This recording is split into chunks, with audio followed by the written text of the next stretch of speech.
All right, welcome to The Explainer. Today, we are jumping into the incredible story of the Prophet Yusuf, and we'll be using the book by Harun Yahya as our guide.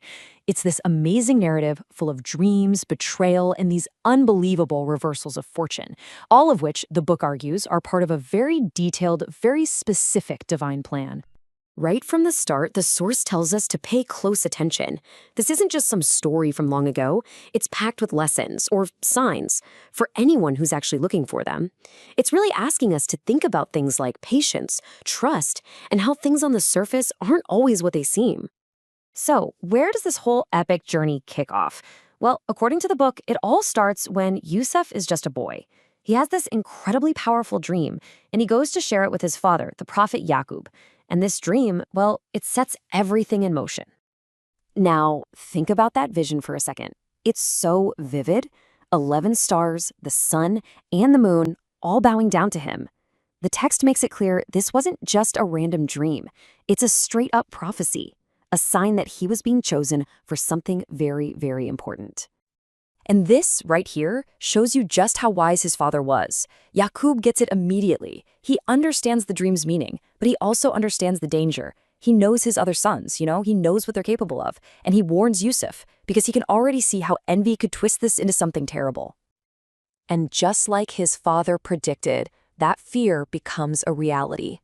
The author explains that this simmering jealousy boils over and becomes the engine for a really cruel plot against young Yusuf. The source is super specific about why they did it. This wasn't just some simple sibling rivalry. No, it was this deep, corrosive envy. They were convinced their father loved Yusuf more. And the book says this came from focusing on their lower selves. It's this kind of thinking that led them to cook up what the text calls a sly plan. And here's that plan broken down. It's just cold and calculated. Step 1, lie to their dad to get Yusuf alone. Step 2, do the unthinkable and just abandon their own brother at the bottom of a well. And step 3, cover it all up with a lie, using his shirt stained with fake blood as their supposed proof. But here's the twist. What looks like the tragic end of the story is actually a new beginning. According to the text, this is where that divine plan really starts to unfold in ways nobody could have predicted. Yusuf gets rescued, yeah, but then he's sold as a slave in Egypt. And, crucially, the man who buys him is a high-ranking official who tells his wife to treat Yusuf with honor. Okay, so Yusuf grows up in this important Egyptian household. But as he becomes a man, a whole new kind of test emerges. And this one tests his character in a way that is just unbelievably intense. The book sets up this really stark contrast. The official's wife, she tries to seduce Yusuf.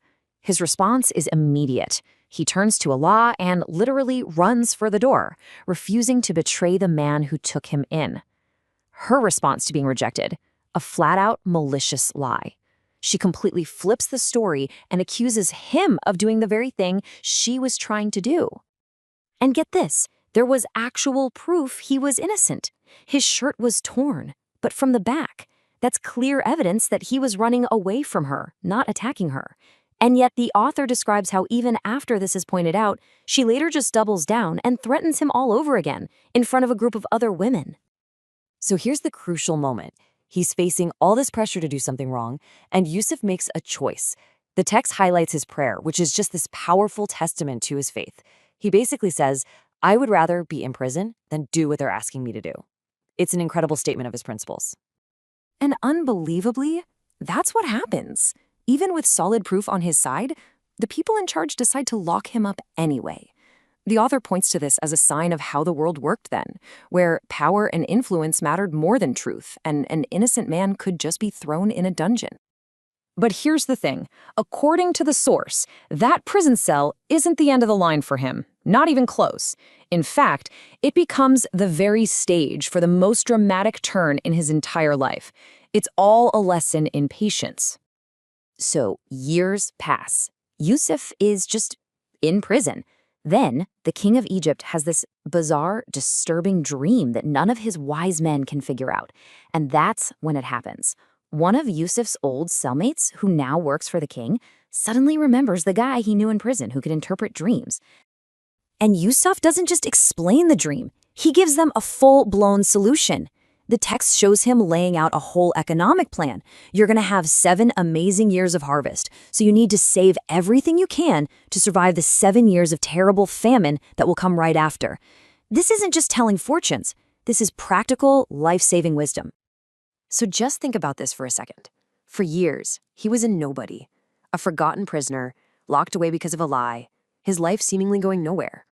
And then, in this absolutely breathtaking reversal, he's cleared of all charges and made the governor in charge of all of Egypt's food supplies.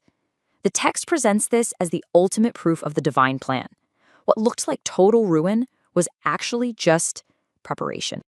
Okay, so now Yusuf is in this position of incredible power. And the story is about to come full circle, because that famine he predicted, it ends up bringing his past right back to him. And there it is. The same brothers who threw him in a well are now standing in front of him, begging for food. The text describes this incredible moment where he knows exactly who they are, but they have absolutely no idea who they're talking to. The power dynamic has completely, totally flipped. When you look at his life like this, you really see the pattern the source is highlighting.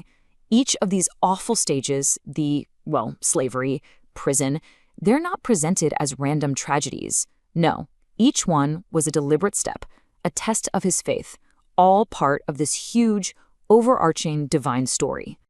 The author brings in this verse to really drive the main theme home.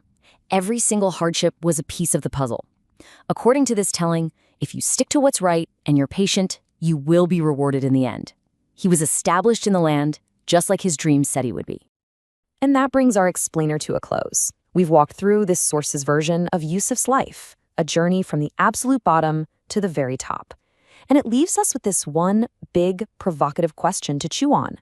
What if every bad thing that happened, every betrayal, every lie, every lonely year, wasn't an accident at all, but a necessary, guided step toward a guaranteed victory?